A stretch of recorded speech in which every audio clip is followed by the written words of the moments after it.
Welcome to Absolute Units, the official podcast of the Museum of English Rural Life. I'm Joe Vaughan, the museum's social media manager, and my co-host is our curator, Dr. Ollie Douglas, who's here for the intro in spirit.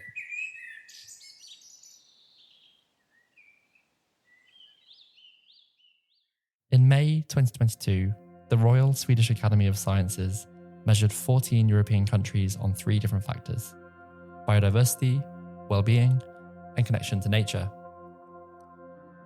In all 3 categories, Britain came last. So how do we change that? How do we better care for nature, for the land, and for each other? This episode, we're thrilled to welcome on environmentalist and author Adrian Lawson, whose career and activism over many, many years has explored these questions across a range of political spaces, from local councils to Extinction Rebellion. In the last few years, Adrian has also been a pivotal figure in a major ecological community project that's transformed an abandoned, overgrazed meadow into a thriving wetland, forming a community that meets each week to tend to the land and care for each other. That wetland's name is Fobney Marsh, and its band of mystical custodians go by the name of the Fobney Marshans. The Martians appear in our current gallery trail, Radical Rural, which is all about that fight to preserve England's wild spaces and sustain access to the land. Adrian in particular also stars in Nick Hayes' amazing book, Wild Service, and we read a segment about Adrian within the episode. More than anything, I think this episode is a bit of a love letter to local places, in our case, our town of Reading. We explore the bonds we form in the places we call home, how we care for these places, and the forms that love and care can take. We also talk about how to make your own catapult. We really are a podcast that contains multitudes. This is a slightly longer episode than usual, so we're just doing one with Adrian rather than 2, but I hope you enjoy it as much as we enjoy recording it. Enjoy.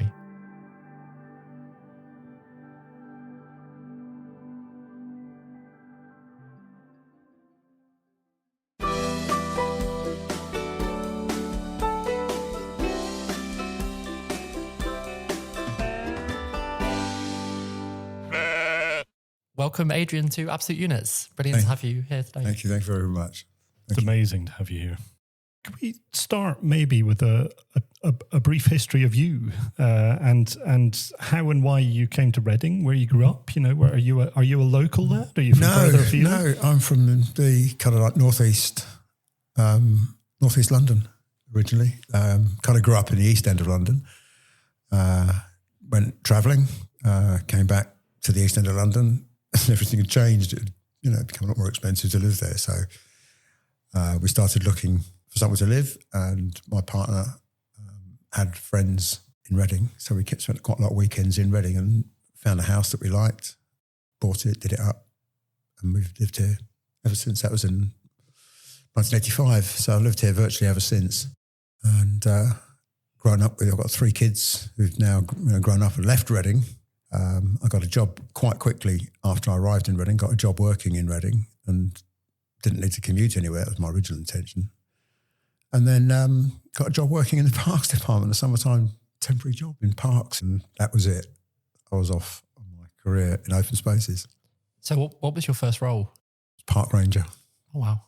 Yeah, and then I became head ranger and then parks and open spaces manager, parks and open spaces development manager. And I did that for nearly 20 years. Given that I don't think I'd held a job down for more than a year before that, it was quite remarkable to stay in the same place for 20 years. And quite quickly, actually, after I moved to Reading, I realised it's actually a really lovely place. Within 18 months, I started making friends and finding out what was going on and the nightlife and stuff. And I've not ever felt really the need to leave. Everything I want is just within walking or cycling distance of my home. Yeah, so it's lovely. I like Reading a lot as well. I mean, I think I moved here in very similar circumstances, although... Or maybe with a very similar knowledge of Reading. I moved for the job to work here in 2019. I didn't know anything about Reading, really. But yeah, it did have everything that I really wanted in a place, Yeah. It's a 15-minute town. If you've got a bicycle, it's a 15-minute city, isn't it? Everything's just so close by. Yeah. I think until I came to work here at the Museum of English Rural Life, I had only ever passed through Reading on the train. So it was sort of coming here for my interview was probably my first proper experience of walking through the centre of Reading, and I was blown away. Actually, it's surprising. It's one of those places that doesn't necessarily have the greatest reputation outside of Reading, and yet it's just amazing. It's full of gems, like the museum. And the marsh. And the marsh. And the marsh, indeed. But no, I seriously think it is. And I think the other thing that I was very fortunate because when I moved, I joined the MERL and also Reading Museum. And I worked like 50-50 between the two. And it was amazing to move to a new place and work for the museum of that place because you learn so much about it and you meet so many people who are like really passionate and interested about its history. And, there is so much of it. Yeah. And then you come across town to the Museum of English Rural Life where you're also working and you realise that it's people who grew up in Scotland who don't have a clue about Reading geography and have no idea what you're talking about when you mention Fobney Marsh and have to get you to explain in detail where that is. But can you, Adrian, can you tell us a little bit about a park ranger's role? What was involved in that and how did the job change over time as you became more senior?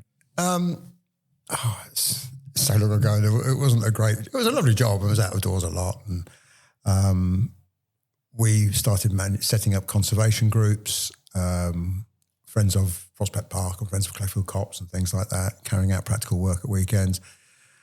But checking the toilets and opening sports facilities for the footballers every Sunday morning. All the pavilions had to be opened and the afters had to be cleaned. So there's a lot of basic parks maintenance stuff. Litter picking, emptying bins and cleaning, just mundane stuff. But gradually I get to know some of the places because I didn't know all the places that I was working in.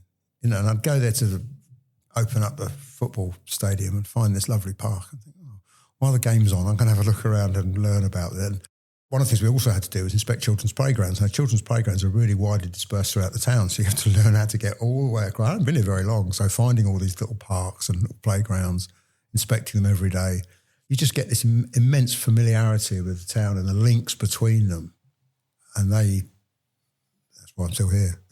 It's amazing, as you describe being a park ranger, the things you're talking about are like they're manufactured things. So opening football pitches or cleaning toilets, stuff like that. I think when you mentioned park ranger at first, I have this sort of very evocative image of going out exploring hills in shorts, and I think it actually speaks to a lot of what we've talked about on the podcast. The idea of like modern day nature is, it's much more manufactured than we would think, and so is the world. It wasn't even necessarily about nature because parks is all about recreation. Nature's a tiny part of a park. It was the part that attracted me most, but. The other things, I quite enjoyed doing them or getting them done. And I got this great sense of pride in an open space, and you turn up and when you leave, it's a lot better than it was when you turn up because you've just done something to improve it, whether it be conservation work or, we used to do like blitzes because some parks, but when the litter picker turns up, the litter's already blown into the hedgerow, so you just leave it there. And then once a year you'd go and blitz it, Such a lovely feeling to get somewhere as tidy as that. But at the same time, a number of things happened at about the right time. So I was very fortunate to arrive there at the time of the Rio Conference on sustainability and climate change was becoming a thing, biodiversity loss was becoming a thing. And one of the things that we'd picked up on in Reading was the loss of old wildflower-rich meadows.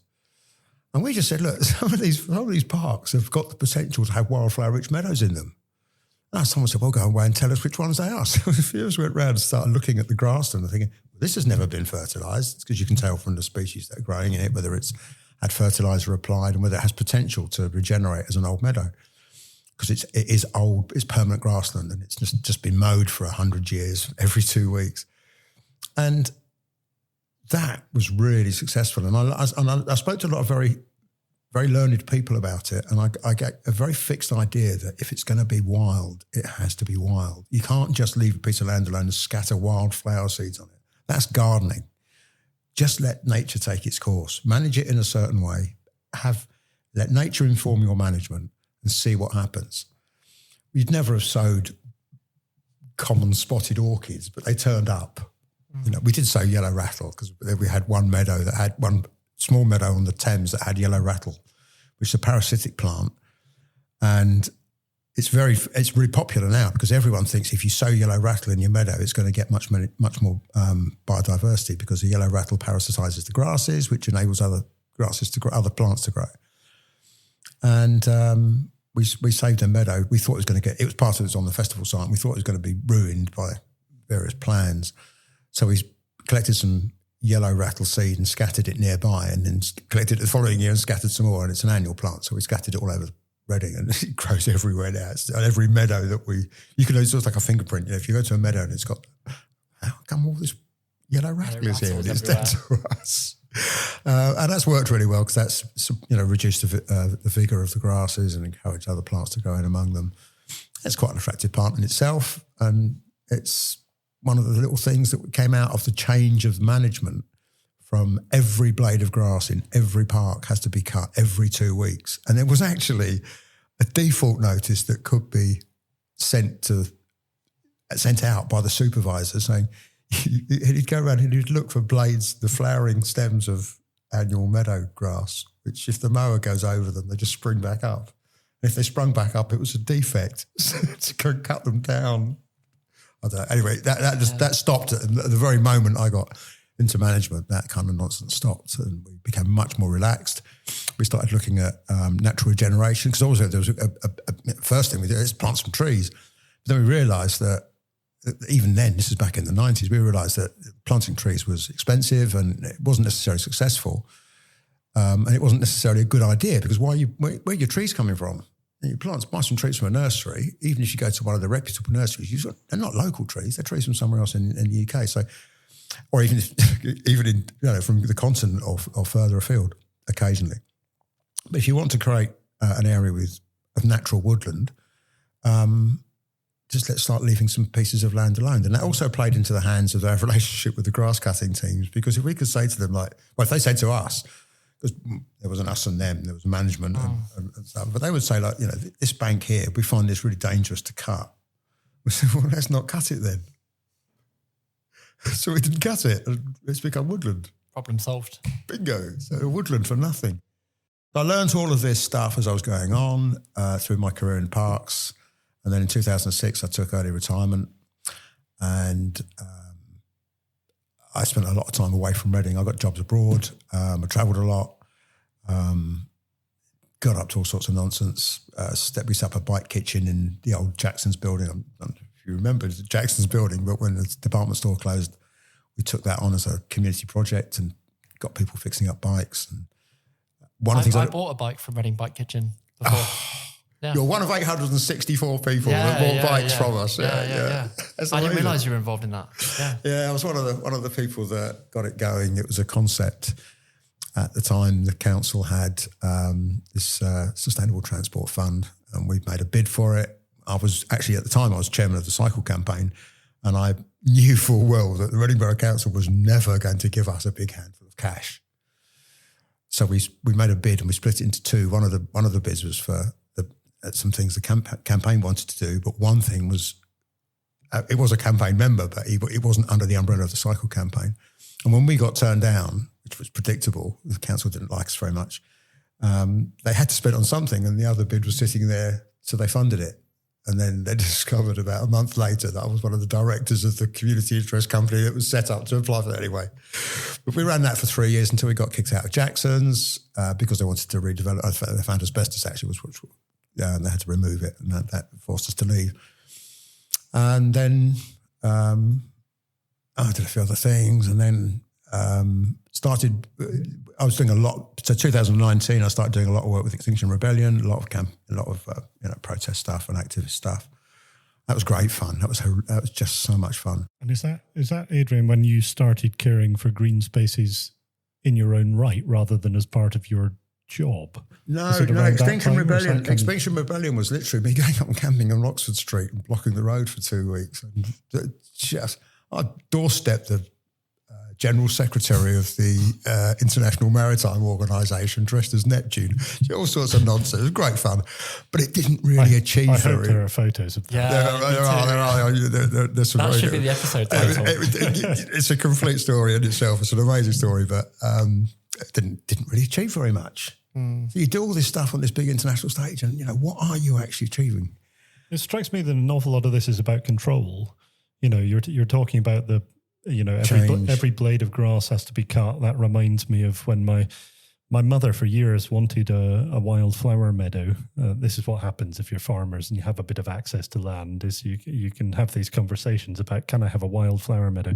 Eventually my father gave in, and he would insist on referring to it as the wild weed meadow, because it's, for him as a farmer, wildflowers, are something that you control, and therefore they're weeds, and therefore they're, so the wild weed meadow was this amazing gift between my parents. Yeah. But it's about control, and it's about control in the council as well, in relation to the bike work, and also about who's pulling the levers of power. So lots of what you seem to be doing is pushing back against that and finding ways to control in other ways. I could see the levers of power, and the council weren't really acting in the best interest of the things that I thought were really important. I can see that the government that I voted for is doing the same. So how do you address the things that you personally feel really important to you? You're really committed to doing them. And I was, at the time I started doing the stuff with the Extinction Rebellion, I had 3 kids at home. I was really worried for their future. And when Extinction Rebellion came along, I thought, this is the thing that's going to change. And the only thing it changed was the legislation around protest. It didn't actually make any change. It's got worse, as you're probably well aware. I feel like it made a huge impression. Like, everyone knows who Extinction Rebellion were, but that's different to being able to affect the change. We really did think, or I personally really did think, that in the first times we were going out and the stuff that we did were going to make a change. And then I got involved with a group of people who were really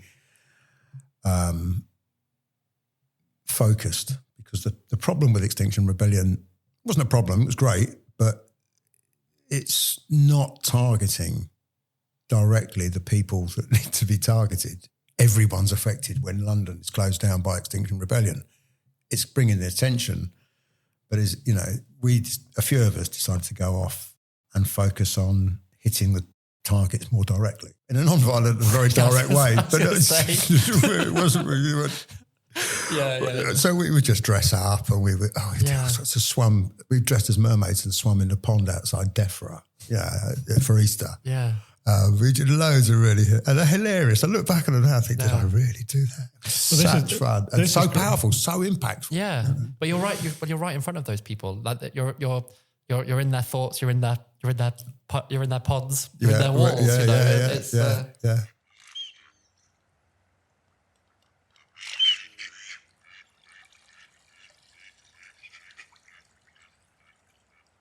On a sort of more serious note, this sort of brings the story up to date a bit from our episodes with Katrina Navickas. So in the work that she did for her book Contested Commons, she tells the story of essentially the policing of public protest, and a lot of that is public protest around open spaces, around nature and environmental issues. And she brings that story up to, I guess, those kind of 1980s, 1990s moments of protest, which resulted in fairly draconian pushback from authorities about what you could and couldn't do. And then we've got this step on from there that you've been actively involved in that has resulted in another wave of sort of pushback from the authorities in terms of controlling direct action and sort of branding people criminals in situations where they're really just, they're concerned, worried citizens who want to make a difference and want to find a better way forward. And it feels like you're bringing that story really neatly up to date and maybe, hopefully, finding some useful ways forward that we can all take lessons from. This is where the current thing, the reason I'm here, I suppose, comes into being, because over many years I'd been involved quietly and on my own, really, doing stuff around the Fobney Meadows, and it was an area where I knew it really well. I'd had professional involvement when I worked for the council, putting footpaths in and liaising with landowners and things. And I walk there all the time. It's just around the back of my house. I take my dogs out. I know the area. I know it so well. It's a very comforting environment. I love exploring places. Don't get me wrong, I love to travel, but there's something, particularly as I've got older, I've appreciated it more, that it's my home patch.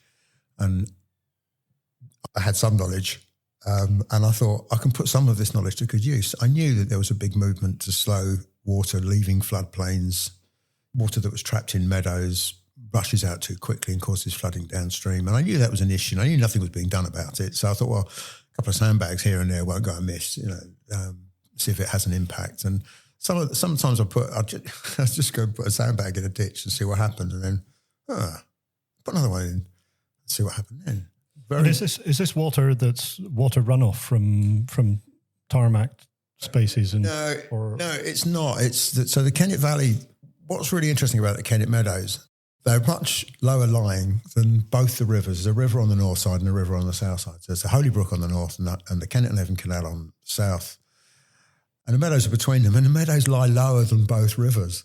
It's a substantial difference. And the reason for the difference is that in the early days of the Abbey, they dug the Holy Brook to feed fresh water from Thiel all the way to the Abbey to bypass the town and the sources of pollution that existed even then that meant that the Abbey didn't have fresh water if it just took it from the Kennet. So that was a long time ago, and the Holy Brook was dug, and it's built cleverly done. It's right on the edge of the valley, so you've got the hillside on one side and you've got a bank on the other side, and the Holy Brook flows between the two. And just jump in, the Abbey is Reading Abbey, so Reading's 12th century Norman Abbey, founded in the 12th century. The ruins are still present in the middle of the town. They're really striking, but in Reading's medieval history, they played a huge role in the sort of mercantile and I guess even the geographic life of the town if they were diverting water there. Well, not only did they build a water supply, which is above the meadows, but the meadows were theirs too. That was Abbey land. And they farmed it in, we know they needed lots of milk and leather and meat and stuff. But we also found out that birds played an enormous role in the diet of the people who lived and worked in medieval Britain. It wasn't just Reading. If you had an abbey that people from London and Wessex were travelling between the two, they would stop off at the abbey and they'd get fed. What would you feed them on? How would you know they were coming? So you'd have to have fresh food available. You couldn't get a side of beef out of the fridge. You'd have to have something living that you could slaughter immediately. And the best thing, the easiest thing, is a bunch of birds in cages, and you trap them on the marsh, keep them alive. When you need them, you kill them. So they were harvesting birds. This Heston Blumenthal thing with the 7-bird pie. Oh, yeah. You get a swan, you put a goose inside the swan and a heron inside the goose and a duck inside. Anyway, 7 birds packed one into the other. It's a feast. But it's also the most expedient way of cooking a lot of bird meat in one oven. It was normal. Yeah. So when a royalty, nobility, whoever came past Reading, that's what they would get, a feast of fowl. It's efficiency with the oven, energy efficiency, sustainability, 12th century style. Well, for hundreds of years, the Abbey would have harvested birds off the marsh. The Abbey didn't become a ruin because it ran out of birds. It ran out for political reasons or, for other reasons, but they were still harvesting birds. They did that for 400 years. It's also interesting to think that, there's so many contemporary conversations around sustainability, but obviously when resources were more scarce, sustainability would have been a driving force in people's lives because you had to maintain what you had. So I guess even the modern ideas of sustainability they're coming out of this era when, suddenly the amount of resource available has exploded. Yeah, and I think on top of that, what's amazingly interesting is the degree to which we're talking about this in the context of biodiversity recovery. We're talking about nature. This is a managed human landscape, and it has been a managed human landscape for a very long period of time. So this sense that you and others are going into this space now, Adrian, and you're managing it in interventive ways. You're going in there and making changes as you have done in so many small parts of Reading in different ways. That's just building on that relationship with nature that's centuries, in fact millennia old. This is how nature works. Nature is a conversation. It's not a sort of, and it also forges a very strong link between humanity and assuming humanity is out other than nature. But if you look at humanity as an entity, if it's dependent on nature, it's going to look after it, and it has done for hundreds and hundreds of that. That's how we're here. Now what we're doing is we are trying to be part of nature. We're learning from nature. So as things, as we see things happen, see things change. That informs how we. But we're going ahead a little bit, because what I was saying about the water levels, the Holybrook's got water that's higher than the meadows, but the canal, which was dug in 1725, is much higher than the meadows. And what the canal did was it stole all the water that ran in the meadows and embanked it. So the embankment that runs from Southcote all the way through almost into Reading is above the meadows by a margin, probably about 2 metres in the summer. That's a huge height difference. Even today, the meadows are underwater, but they're nowhere near as high as the river. And nobody in Reading lives lower than the river. So this is like a basin, and it was drained really artificially it was very, very good grazing land in more recent history, the last 100 years, say. So they dug lots of drains to get the water off there, because the farm had land on the hillside, which is now a housing estate, and it had land at the bottom of the valley.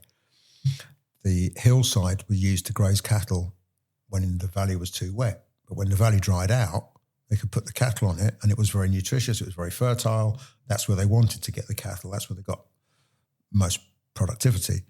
So they dug a lot of drains. There's no grazing now. The hillside grazing disappeared when the housing estates were built. And then after that, the grazing that took place up until fairly recently was cattle brought in from outside. The farmers had moved to farms around the edge of the valley in the locality, but they weren't based in the marsh or in the meadow area. They would come in from Beech Hill or Graiseley or elsewhere, and they'd bring their cattle in and graze. But that's almost gone now. There's only one farmer who grazes one small group of fields. He only grazes between May and October because that's peak grazing period over there. But the other grazing has ceased. And when I first got to know the meadows, they were quite intensively grazed. And they weren't great. There was nothing great about the river. We protected them against development. They were threatened by development, gravel extraction. We had a campaign to stop that, and that was successful. But it really wasn't that diverse. The grass was short. There was nowhere for birds to live. And the cattle were... The herds of cattle that were over there were very variable. Sometimes you get a very friendly bunch, and sometimes you get quite an aggressive bunch. Sometimes you get chased out there. So you wouldn't go over there with your kids because there could be 50 cattle surrounding you. For years, I knew it was there. And the railway line has always been a lovely walk ever since the track was taken up in the early 80s. Just before I arrived, they took the track up in 85 and I arrived that year. So I've watched this railway line recolonised with woodland in front of my eyes. And it was just left, was it? Yeah, it was just left. Nothing ever got planted. It just got abandoned in 84. It changed hands. The train stopped in 84. The track got taken up in 85. It changed hands. British Rail Property Board, I can't remember exactly when they sold it, but it would be around about the late 90s, early 2000s. I think probably early in 2000. They sold it. I think they still, I'm not quite sure who the owner of it is now, but we've been walking over it since 85. No one's ever stopped us. No one's done anything with it. No one's planted anything. So that's always been a nice dry access, even when it's like it is now. It's you can walk all the way through the meadows on a causeway, which is handily above the floodplain.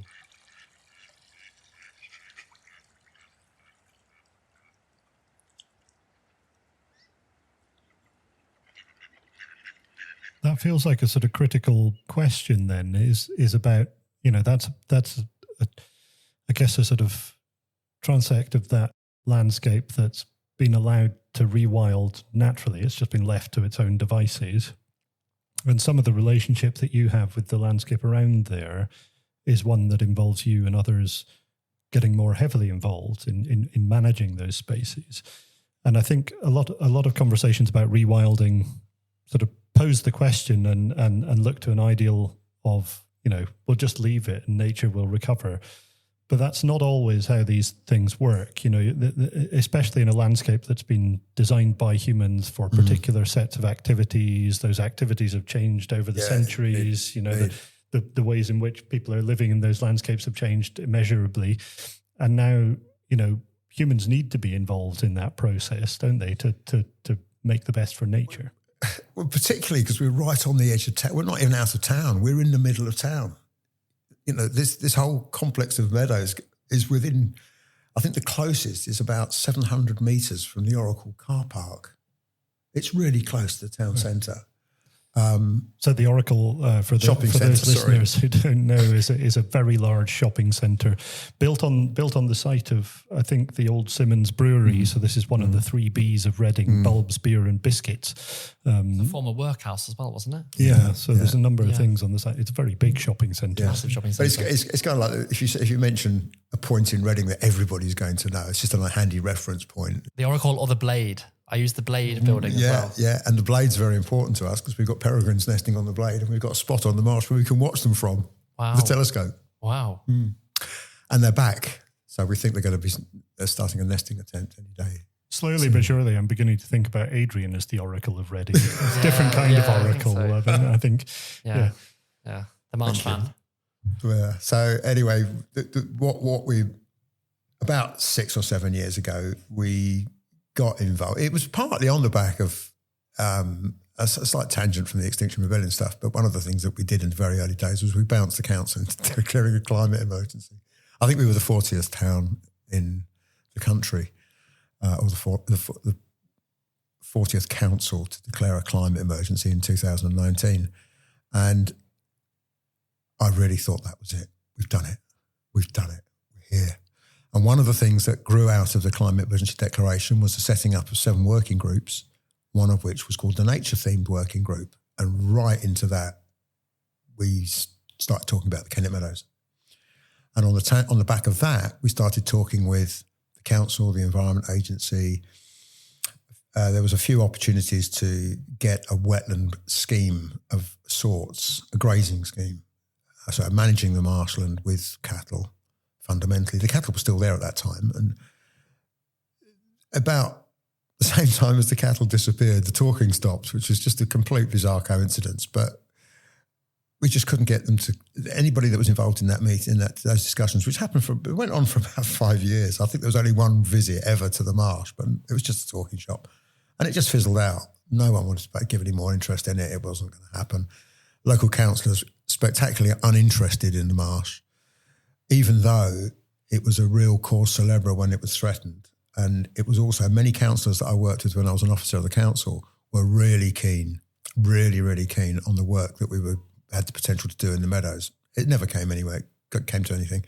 But when we had the Nature Theme Working Group as part of the Climate Emergency Declaration, I really had high hopes, and then this working group had formed and nothing came of it. And the cattle had vanished. And then the best bit of the marsh is kind of like a hot spot in the marsh, which is always wet, and has attracted a lot of rare birds over the years. We couldn't even see it. We didn't know whether it was wet or dry. We couldn't get to it. We couldn't see it. The path was completely overgrown. When you got down the path, you had head-high plants either side of it, and the marsh was just vanishing. And I think the whole summer of one year, about 3 or 4 years ago, I don't think I visited it. It was pointless. You couldn't see anything. And towards the end of that year, we were so frustrated. 3 of us got together and said, come on, let's just open a way so we can see from the path to the marsh, just so we got a viewing area. So we went out and we stomped a bit of marsh, and we got the council to come along. They cleared the path along the edge of the marsh, and we could now see. We'd created a little muddy area on the edge of the marsh. So what actually is the act of stomping the marsh, and what's the significance of it? The thing that was missing were the cattle. They'd gone. And the cattle were churning up mud, browsing the vegetation, trampling it down, and they were creating the habitat. But they'd gone. So everything that they had trampled was now 6 feet tall. And we cut it down and trampled it back down again, because it was about the time of year when wading birds on passage, birds on passage in general, birds later in the summer, birds start heading south for the winter, and a lot of them stop off to feed. There aren't many places where wading birds can stop off to feed inland. So you had the opportunity to create something there, and we had lots of wading birds there in the past when we could see them when the cattle were churning it up. But now we didn't know, we couldn't see them. So we cut the vegetation down, and we just trod it into the ground so that we'd create some mud. And it was a tiny area. I know I'm going to sort of mention the size of this room and no one else can see it, but about 3 or 4 times the size of this room. That's a big living room, say. And 3 days later, there's an avocet sitting on this bit of marsh. Wow. It's the first avocet that's been recorded since 1972, so 50 years, more than 50 years since the last avocet. The last avocet appeared on the old, very famous birdwatching site. If you read Bill Oddie's book about birding, he refers to it in that, which was some old sludge beds where sewage used to be treated, and they just spread it out over fields. And that attracted a lot of birds, including avocets. But then right on cue, we've just got... That's a peregrine falcon. Wow. That's a peregrine falcon outside the building. Gosh. This is so spooky. Yeah. That's what that is. I heard you talking about them. Yeah, that's peregrine falcon. Can you see it? I can see something. Are we allowed to do it? Yeah, we can have a look. Yeah. We're stopping for a minute. I'm going to keep recording, but yeah. Is it up on the top of the hospital building? Listeners, stay with us. Adrian is getting out his binoculars. And Joe's following him to the window. This is the most interactive we've been with the outside world since we started recording this podcast. Not that Joe keeps me trapped in this room, but we need to get new technology, Joe, that enables us to go and record these podcasts out and about. Be like, while walking. Yeah, like ramblings on Radio 4. Yeah. But I quite like the fact that we did that over audio. It lets the listener use like the theatre of the mind. Yeah. I can't believe that you said a peregrine calling outside the window. We're all about rural imaginaries, aren't we? It's just extraordinary. I can't remember where we were. Can you remember where we were? We were talking about grazing. We were talking about cattle. And the settlement beds, which were famous for wading birds, had gone. The marsh was going. We stomped a little bit of it. An avocet turned up. I mean, that was mind-blowing for Reading. And lots of people came to see it, and lots of local bird watchers came along, took photographs of it. And we thought, well, that works. Let's do a bit more. So a couple of weeks later, we just communicated, 3 or 4 of us, I don't know, 4 or 5 of us, got a little WhatsApp group going, and we said, let's come back next Sunday and we'll do some more. So I think the next time we had 5 of us. We went out and we just enlarged the bit we'd done the week before, and another avocet turned up. It wasn't the same bird. Wow. So the photographers turned up and took photographs. They got photographs of both birds. They're clearly not the same bird. And at this stage, you're just stomping. So I think that we had some old English signs, and we just couldn't get. The vegetation was really heavy. The signs were. You need a lot of skill to use these signs, and they were huge. English sides are English heavy sides, too. they're very hard work. We've got quite a few of them in the collection. I had to get out some the other day for a researcher, and they're very big and awkward, and they're not things you want to be wandering down the street with to take to Fobney Marsh. We do wander down the road with ordinary. Listeners, there are laws that prohibit that. Just so you know, that they're a blade of a certain length. But anyway, we expanded the area just by literally a trampling. It's simply trampling. That's what stomping is. It's trampling. And another avocet turned up, and it stayed for 3 weeks. But we'd already planned another stomp. But we couldn't go stomping because there's an avocet. We'll find somewhere else to stomp then. So we just created another wetland a bit further up the path, a whole new area, which the avocet couldn't see. So we didn't disturb it. But then the ducks found it, and it was like a whole new habitat. And about the same time as that third stomp, one evening there was a Right to Roam gig in Reading Town Centre in the Castle Tap, and I was at work nearby, but decided to bunk off work for an hour and go and listen to the music and listen to Nick Hayes. I think this is the first time the Castle Tap has arrived on the podcast. An excellent Reading pub. It's easily the best pub in Reading. I thought you were going to make an interjection there to talk about Right to Roam. Well, that was the second bit. No, it's an interjection to talk about the excellent pub. It's a really excellent pub, though. Yeah, Reading has some really lovely pubs. Does, going back to the Reading things. So anyway, I was going to say this would be a great moment, I think, to introduce Right to Roam, because they've come up on a few recent podcasts, and especially as part of this Radical Rural series we're doing. Ollie, would you be able to introduce Right to Roam? Yeah, so Right to Roam it's a sort of turn of phrase that's been floating around access campaigns and conversations for many, many years, and the long-standing campaigner Marion Shord, who actually taught at the University of Reading briefly, wrote a book called A Right to Roam. You know, it's a familiar turn of phrase to many of our listeners, I'm sure. But when we talk about Right to Roam now, really we're talking about a revitalised campaign that I think has its roots in about 2020. So it's around about the time of the pandemic. It's the writer and illustrator Nick Hayes, together with Guy Shrubsall, the nature campaigner and writer, got together and reinvigorated this conversation about land justice and land access. And they are pushing for a greater right of access across England and Wales. For those of you who know Scotland well, you'll know that there is no law of trespass in Scotland in the same way that there is in England and Wales. So it's a civil offence in England and Wales if you go on other people's land without permission. You can be prosecuted. But they are carrying out mass trespasses, encouraging people to find ways of accessing green space and getting involved. And if you want to hear more about that, go back and listen to our episodes with Ruth Webb and Lisa Schneidow about Old Crocken and the Stars Are For Everyone. Hello, intermission.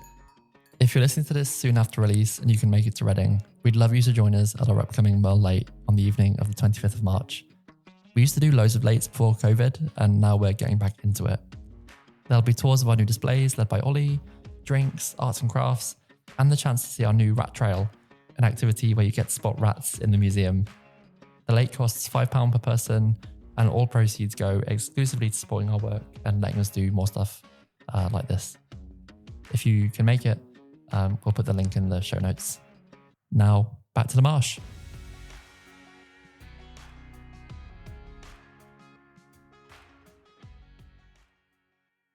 So you were in a pub with Nick Hayes, Adrian, I think. Well, I was just sitting in the crowd. And the other reason I went there was because lots of my friends were going to go there. And we were sitting at the front, and Nick Hayes got up and while he was in the middle of his set and said a few words about the whole purpose of the gig and the whole issue about right to roam. And he wanted to bring in a local, I didn't know this, but he knew I was sat in the crowd. He said, "Adrian, would you like to come say a few words?" It comes quite naturally to me to say a few words. So I did. I got up on stage, mentioned what we were planning to do, because we had by this time made plans to have another go at the marsh, but we did really want to try and encourage lots of people to join us because we reckon more people would make more of an impact. And the following day, I woke up in my WhatsApp group that we'd given the number out overnight, and the WhatsApp group had way more than doubled. And when we eventually went to the marsh on the weekend before Christmas, we had 60 people. We just could not believe it. We were completely unprepared. And the marsh was pretty much underwater as well. And everybody had such a laugh. They really, really enjoyed it. And that was it. That was, the whole thing kicked off big Martians time. began. Yeah. That's like your absolute unit moment. Yeah, it was. Things went viral on a local scale. And it's continued to grow. It's now close to 200 people. There's a core group of people who spend a lot of time on the marsh, but that 200 people, they've all contributed something to the marsh, and most of those people have come with friends, family. So the numbers of people, in the last year, quite remarkable numbers of people. We did start stomping, and we did stomp right the way through to, we stomped in January. We did monthly then, so in January and February. We planned to stomp in March, but it was quite warm and ducks had started to build nests and there were lots of bird displaying going on. I thought, you just can't do it. We can't disturb things. And we decided to go and plant some trees. Sorry, different kind of bird. We decided to plant some trees because the A33 runs across the eastern edge of the marsh and it's very visible. It's very intrusive visually and audibly. It just spoils the feeling of serenity and peace on the marsh. So we decided to screen it with willows. And all you have to do, as you probably know, with willow trees, you just cut a branch off and stick it in the ground. It nearly always roots. So we decided to plant a screen of willows along the road. And one of the people in the group put it past the tree wardens, Reading's tree wardens, and somebody else picked up on that, and we ended up with a group of people who were celebrating the 100-year birth, 100 years after the birth of a guru whose name is going to completely escape me now, but they wanted to plant in his name or his honour 10 million trees globally. So they said, can we come and plant some trees with us? And when I said, yes, of course. But I thought, oh, God, they're going to be expecting like golden shovels and golden spades and sticks to hold the trees up and plastic rabbit guards and stuff like that. So they turned up and I explained, and none of them were of English origin. So I was trying to explain to them, this is how we plant willows. And they went, because that's how they do it. They were from Nepal and from India, and that's exactly how they do it. Yeah. So they planted, I think in that day we probably planted something like 3,000 or 4,000, maybe more, willow cuttings across the side of the road. And they're growing, all of them. I think about one particular type of willow, we don't know why, but one particular, because we cut them all from local trees, cut all the cuttings from local trees, but one particular tree had really attractive stems, which we thought would be a nice colour. We mixed them in with the others. This idea of having red, gold and green stripes of willow in the winter. But anyway, we planted this one, and this particular one just never rooted, none of them. We had no idea why. So all the others did. So lots of them rooted, and that meant that we'd create, in order to get to the planting area, we had to go through an area of meadow where there had never, ever been a path. Never, ever been a path. And the only people that ever walked through this would be the people who grazed cattle or shot ducks or snipe. And we planted all the way across the first third of the meadow, and we arrived at this ditch, and we couldn't get across the ditch. It was just too deep. But we thought about planting beyond the ditch. How are we going to do this? So the next month we went back and we just cut down a load of there's a big old coppiced willow by the side of the road. We just recoppiced it, and we laid all the branches over the ditch, wove them all together with willow. And within an hour, we had 20 of us. There were 10 children and 10 adults. And within an hour, the 10 children, it was strong enough for 10 children to go over and vanish into the marsh. And it took another hour for us to make it strong enough for us to go over it and follow them and found them disappeared in the marsh and exploring and finding watermen. And I just thought, they were just imagine, huge area marsh that kids have never been into before, and they just started exploring it. And then we created a whole way through, so that over the period of the early part of the summer, we created a walk that goes from one side of the marsh to the other, where there has but parallel with the main road, but screened from it. And that creates a complete circular walk all the way around the outside of the marsh, which has never existed before, using the northern edge as the railway line, the western edge is a public footpath, and the southern edge is another public footpath, and then the eastern edge is Martian Way, which we have been maintaining ever since. So we cut it and clear it, and we planted lots more willow along it this year. And so we built a dam, and straight away we just realised we had so much momentum, and the marsh was really difficult to access for a while because of the flood levels. How about we tackle that pile of rubbish? Bingo, the rubbish guys. Huge amount. I don't know how many tons of rubbish we moved. It's just, and we got really great help from people who took the rubbish away, because we can move it to the road edge. We need somebody else to take it away.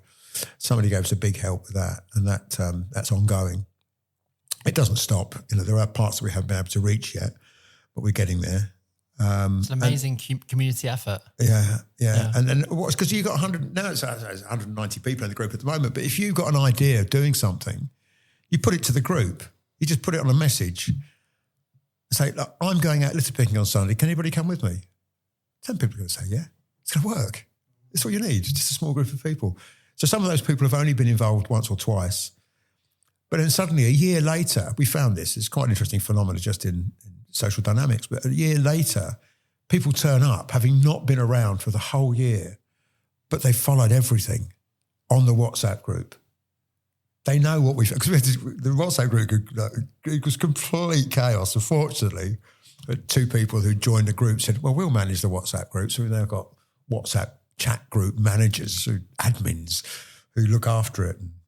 We did have to do a bit of moderation, but not much. But it's just a happy group of people that just chat, plan and socialise, go to the Castle Tap once a month, So if you want to come to the castle, that third Thursday in the month, we always have a table in the castle tap for the Martians.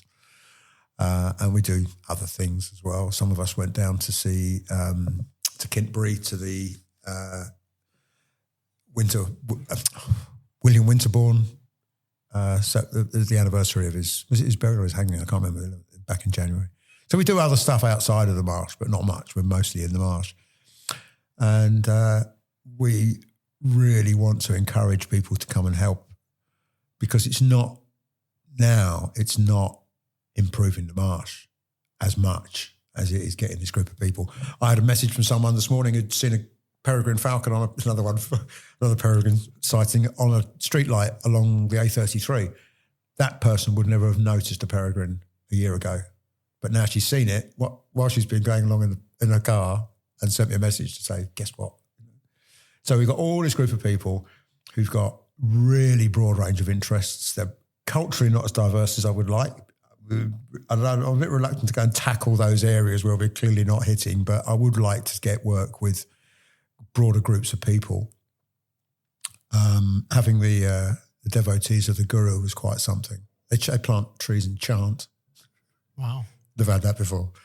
But there are loads of people in Reading who have that cultural background who would probably be really happy to get involved in. I'm just thinking of the marsh Arabs. There are people in this town who probably know all about the Iraqi marshes. I'm sure they're here. Just find out, get their experience. But that a lot of people who live here are much closer to the earth, to the soil, than we have been. When they turned up and I was trying to explain how things root, they just know, oh, yeah, of course we know that.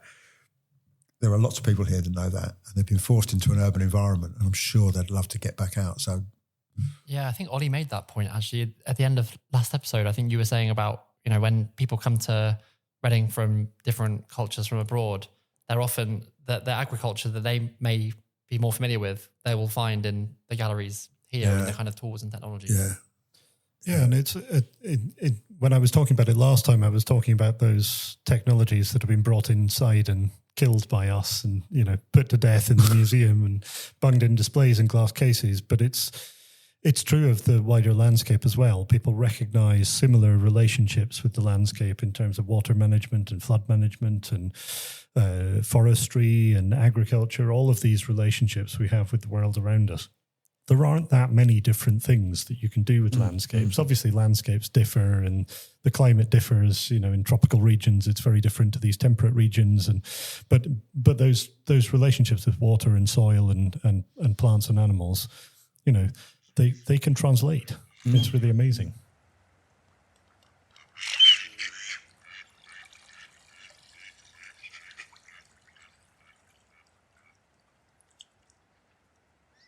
So I want to circle back, Adrian, to Right to Roam and this idea that we can be going into spaces that don't necessarily belong to us, spaces that haven't historically been accessible to everyone. And I want to ask you about how this relates to the marsh, because the marsh isn't your marsh, is it? It belongs to other people or other organizations. Can you tell us a bit about the ownership and how that relationship works? Yeah, currently there are, I think, about 6 or 7 different land owners, and there's one major and one minor tenant. The landowners include Reading Borough Council, who own a fairly significant chunk, certainly the bit that you can see from the road. The obvious flooded marsh is council owned. There's a large parcel of land that is owned by Tarmac. They didn't buy it because it's a lovely marsh. They bought it because the company that owned it was up for sale, and they bought the company, and the marshes came with it, and they seem spectacularly uninterested in them. We can't get any contact with Tarmac. The tenant is related to the original family that farmed it back at the beginning of the 20th century and ran a very successful farm. And a lot of the land, so that family sold the gravel rights, and thus the freehold, to Tarmac, or to a company, and then Tarmac bought that company. I don't know how the council came by its land. It's had it for a long time.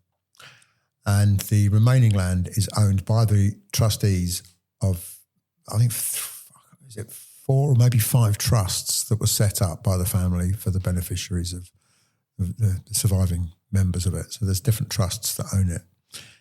And one that we're currently interested in has been tenanted by the same guy. As far as we know, it still is tenanted. We only know the tenancy, as much as the council will tell us, between them and the council and this tenant. But we suspect that the tarmac tenancy is similar. And it has several, so the land itself it's all private. It's tenanted, it's farmed, technically. And there are footpaths that go across it, and some of those footpaths are recorded on the rights of way map, but there are also footpaths that people have used to, they're just not recorded. And there are paths that have fallen out of use, which we might want to bring in at some point in the future. But when the cattle were there, you just like hurry down the footpaths. But when the cattle left, you could just relax. You could walk all over it. And I grew up in northeast London, and my stomping ground, for want of a better term, was Epping Forest. You just go where you like. No one stops you going anywhere. So I kind of grew up doing it, but it was different. I wasn't trespassing. And then I went, and I was always a little bit apprehensive about trespassing.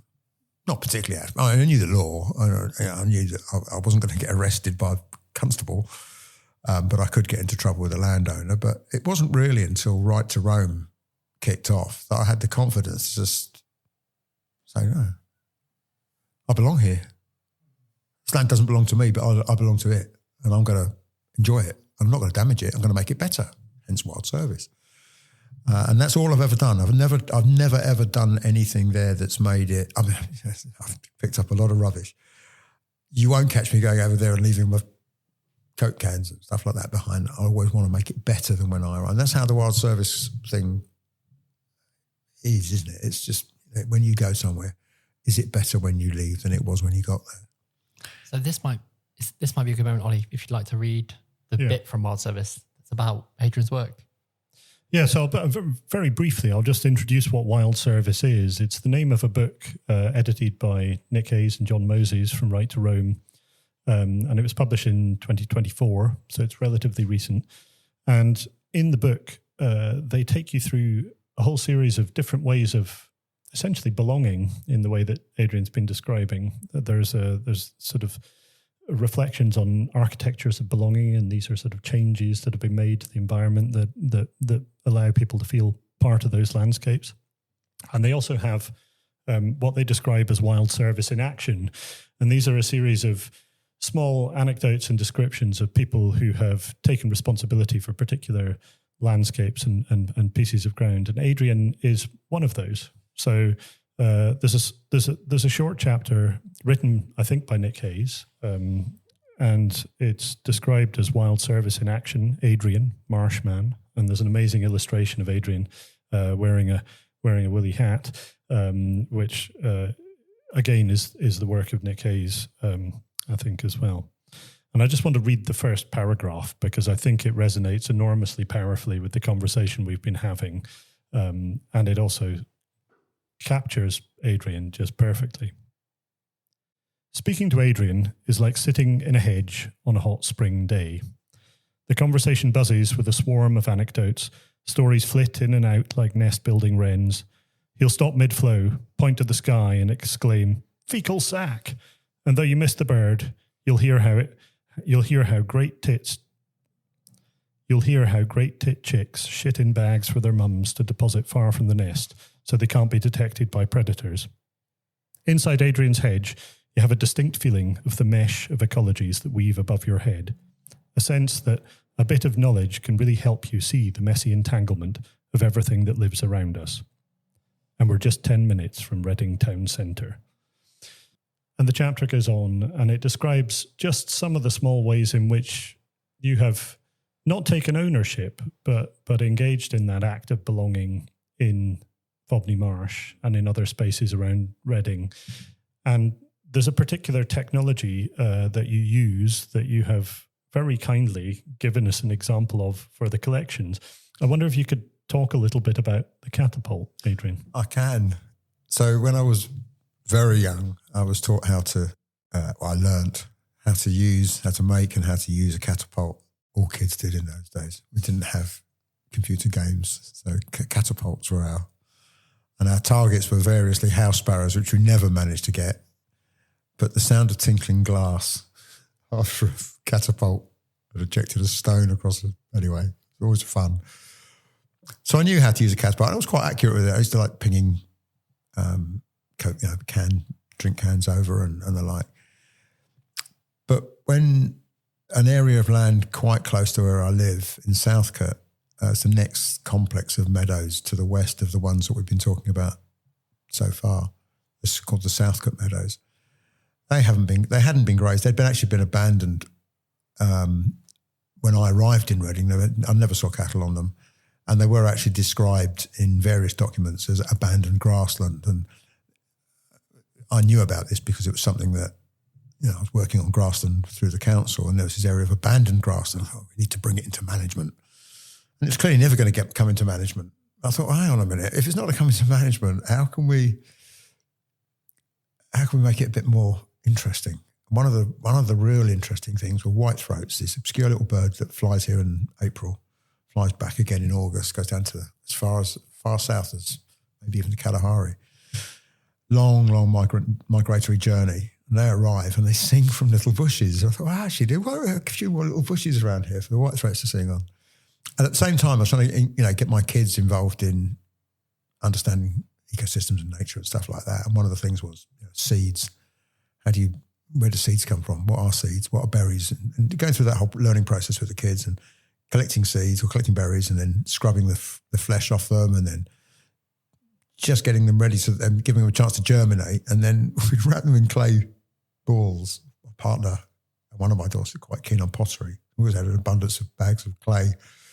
Make little balls the size of a marble, press seeds into them, and then fire them into the marsh. And I asked my daughter about this, and she can remember some of it, but she can't remember all of it. There's a couple of other things that we did that she remembers more vividly. But more latterly, I've encouraged other people to come out and do it. So I've now it's quite funny to see people who have never fired a catapult before. It just comes naturally, doesn't it? No. So it's quite a learning curve for a lot of people. It's good fun.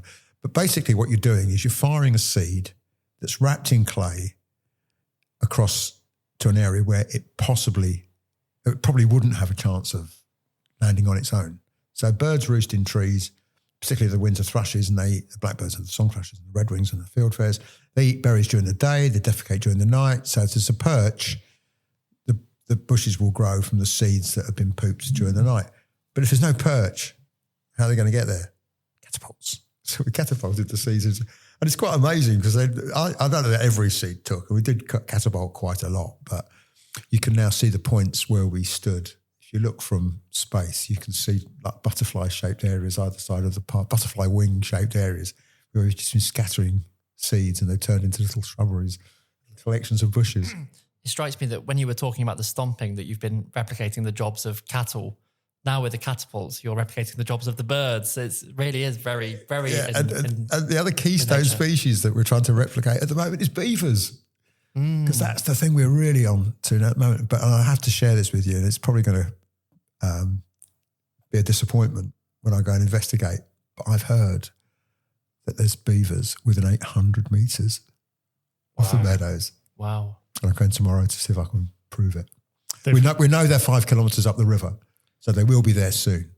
And all that throwing sandbags into ditches and stuff, that's beaver activity. And planting the willows as well. We're not planting trees, we're planting beaver fodder.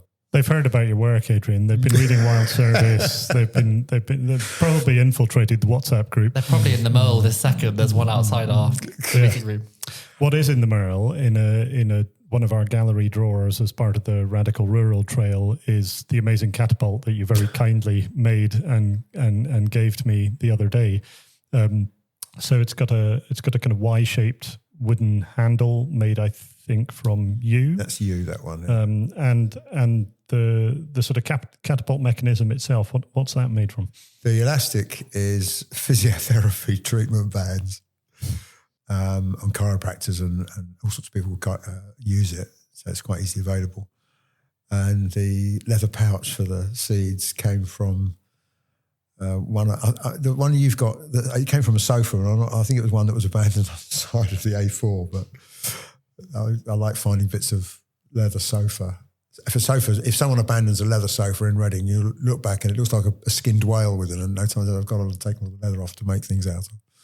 So if you have ever abandoned your sofa somewhere in Reading, then rest assured Adrian's made good use of that, and we have a very small portion of it now saved for posterity in the collections of the Museum of English Rural Life. And the seed bombs. So you've brought in with us with you today some seed bombs, which again will become part of the collection. So they won't ever be out there in the world growing into trees in Reading's landscapes, but could you describe some of the species that you're... Yeah, so the seed bombs you've got, I think this last few weeks I've been making seed bombs with... you make seed bombs with what's available. You don't have to make seed bombs with acorns. They are seed bombs. But with birch and alder, which are the two things that are seeding at the moment, you need... Well, no, you don't need, but bombs really do help disperse them into places that other places can't reach. That other vectors won't take them. Seed bombs with birch in are really good because we've got a railway embankment that runs all the way through Reading, acidic sandy soil. Birch love it. Not that long ago, Network Rail cut down all the trees to everyone's disgust. So firing a few silver birch pellets on those might help birch to regenerate. And the other one is alder. At the moment is alder. And I try and mix in some appropriate wildflowers. So foxgloves go with seed with birch. Purple loosestrife goes with alder, and so that you get something else growing as well as the tree.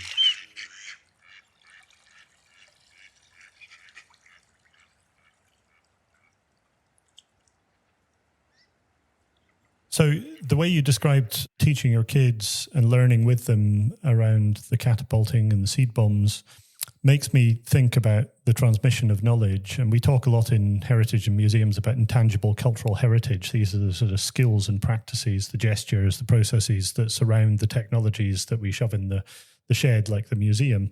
These are the things that bring those tools to life.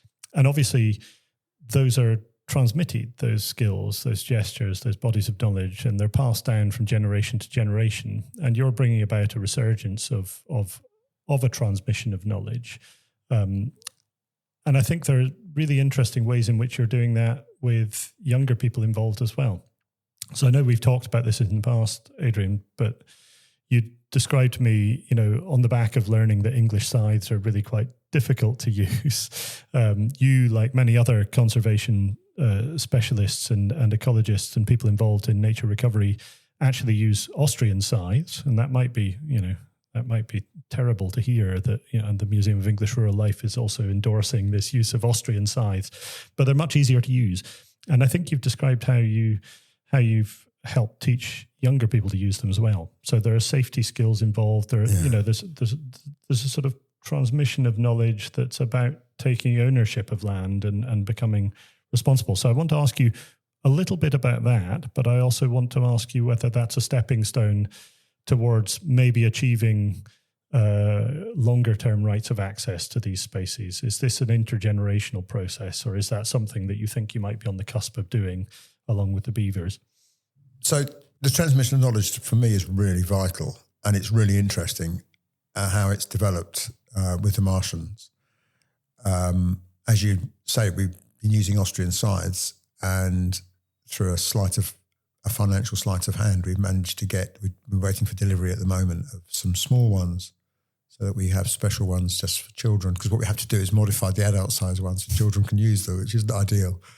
But it's the adults that own them and bring them down, so we needed to find another way. So we've got a couple. Join the Fobney Martians, kids. You might get your hands on your own side. Yeah. And what we've learned is that we've learned how to scythe. I didn't know how to scythe particularly well with an Austrian scythe. I couldn't do it with an English scythe. But we've all come, some of us, one guy in particular has been amazingly competent. He leaves the marsh looking like a lawn in no time at all. And it's just practice. And we want little scythes so that we can get children doing it with scythes that are comfortable for them to use.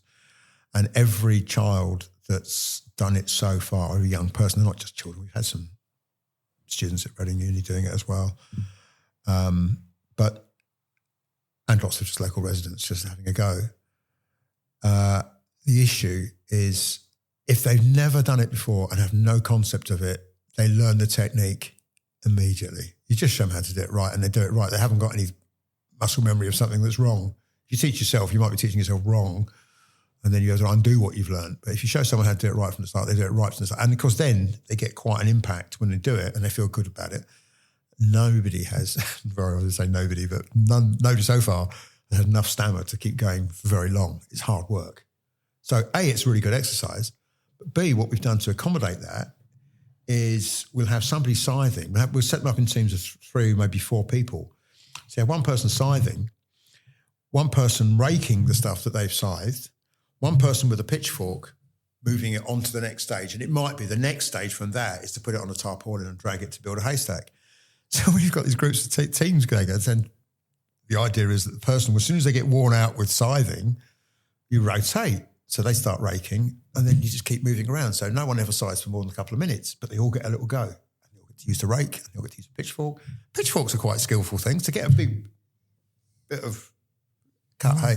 So they're all learning that and they're learning about why we're doing it. And then while we're doing it, we're discovering things. So we cut down some grass and we find a harvest mouse nest or a water scorpion or something like that. And then we can share all that with everybody. A frog, everybody gets to look and then they get to understand that we're doing this because we're benefiting that.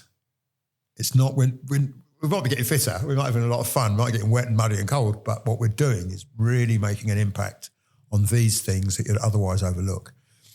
And I think that's really fundamental. That's really... So you learn the skills, you learn how to protect and support nature, nature recovers, and then you learn about nature. Yeah. And it's, beautifully cyclical. Yeah, it is. It works really, really well. And so the harvest mice have returned, they're taking ownership. The beavers might come, they might take ownership. The birds are coming back and you're there and the Fobney Martians are there. I've been there intergenerationally with one of my teenage boys. So he's done some stomping. He's got some very smelly wellies as a consequence because Fobney Marsh water, I can attest to the fact that it stinks. It's beautifully smelly.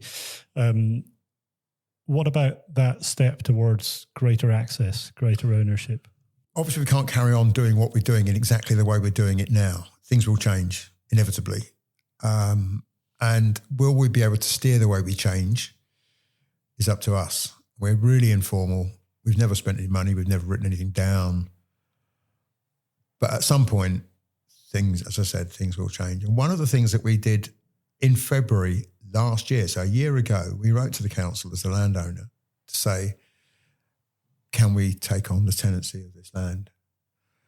And after 6 months, they said no. They're quite happy with the existing tenant who's not looking after the land and who won't respond or didn't respond when they were talking about creating a wetland. So they've left the tenancy agreement as it is. So we're trespassing. We're quite chuffed to do so. We're not bothered by trespassing, as you say. It's a civil offence. If the only real, no one's ever told us to leave. Once you're told to leave, just say, yeah, I'm going, and leave. And then there's nothing they can do about it. And you offer them some compensation as you leave and say, I'm sorry, I've been on your land, here's 10 pence. And if they don't like the 10 pence, if it's not enough, you straight away into a financial negotiation. Let's burst their opportunity to take civil action against you because you've offered compensation. So it's an easy way around it. It's never happened. I've never had to do it. We have been on the marsh for a long time now. So I've looked back at the time I've been on the marsh. I've looked at the time other people have been on the marsh. And I think there's probably a good case to say that we've probably acquired common rights to this area.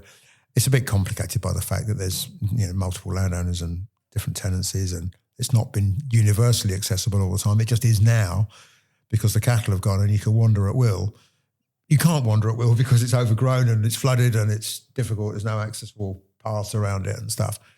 But we know people have camped over there. We know people have walked over there. We know people have flown their kites over there. We know people have been over there bird watching. so many people have been over there for so many different reasons for so long.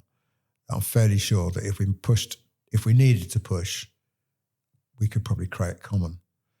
But what we'd really like to do, I think, is to get all the land owners and the tenants to work together to create something. My vision for that is just that this could be the most amazing wetland nature reserve right in the heart of Reading. We're only working on the eastern end. We're only working on the eastern end because that's where the water collects. The water is currently flowing all the way across the western end, but it's running into the eastern end. Why don't we build something across the meadows, baffles that run across the meadows that hold the water back, that create a whole series of wetlands? This is kind of like what we were trying to do with a formal project. And if all those landowners would say, it's a good idea, this is going to save us when at the moment, we've had incessant rain, marsh is deep in water. It's not quite at maximum capacity, but it's pretty deep. But when you go there, you think, hang on a minute, we could be storing 10 times as much water as we currently are and holding it back. So if we had a storm tomorrow and that marsh is really full, it's going to go into town.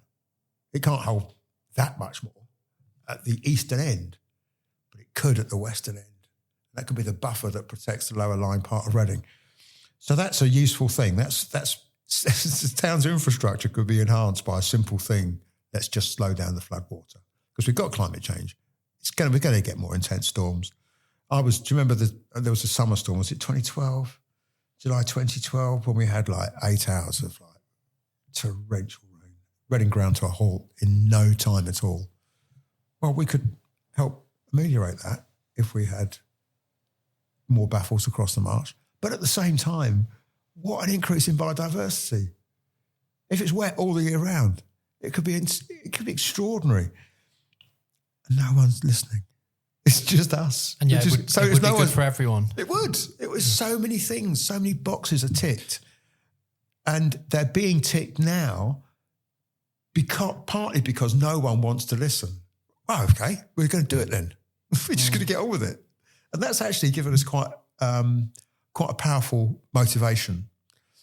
If it became more formal and we had the council and the landowners and the tenants and an agreement and we were applying for grants and stuff, we'd have to be a lot more formal. We've never written anything down. We've never spent any money. We're going to have to start writing things down and spending money and applying for grants and things like that. So it will change. We just need to work out how. I think we need to change it in the way we want it changed and apply pressure. And if pursuing common land status of that is the answer. It feels like the wet January and February we've had might just be a gift, a reminder that there is a lot more water that can come to Reading and you can provide the space for that water. And I think if any royals or nobles out there listening fancy coming to Reading, I don't think Adrian's going to be using the wild fowl on the marsh to supply a royal roast, but there's an amazing opportunity to come and see some wildlife in the heart of Reading and maybe even get involved in some stomping. There is. We've got one event set up for the Reading Walking Festival in May. Part of the way the Martian group has grown is by putting on events through the Walking Festival and other ways. We're delighted. Anybody wants to get in touch and come out, and the invitation is for you to come out. Yeah, I'd love to. Come out and have a look, especially now when it's all flooded. Well, I think it's quite saying maybe next week we'll come out. Yeah. But if anybody wants to take part, obviously the door's wide open. It's not even wide open. I mean, we are welcoming. We're dragging people in. We would love people to get involved. And we would like to showcase it, show people what we're doing and also the potential.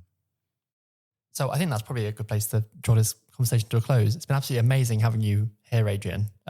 How can people get involved with the Martians? What's the best way if people are interested? Well, as you know, we're a mythical organisation. So our only real way of communicating among ourselves is via WhatsApp. So we have a private WhatsApp group, which anybody can join. You just need the link. So could we put a link to that in the show notes? Or would you? That would be useful. Yeah. That's the way to do it. Cool. I'll send you a link, put the link, and that will enable you to join, and people can apply to join the WhatsApp. Either find the show notes or find a Martian. Track down a Martian. Turn up on the best way is to go to the marsh on a Saturday afternoon or a Sunday morning. We're always there. Yeah. At the moment, we have one fixed place where we always meet, but it's underwater at the moment, so we're not meeting there. So we're kind of planning meetings a bit more ad hoc. But go to the marsh or join the WhatsApp group, which we'll put a link to. Mm. And Ollie, do you want to mention what's in the galleries?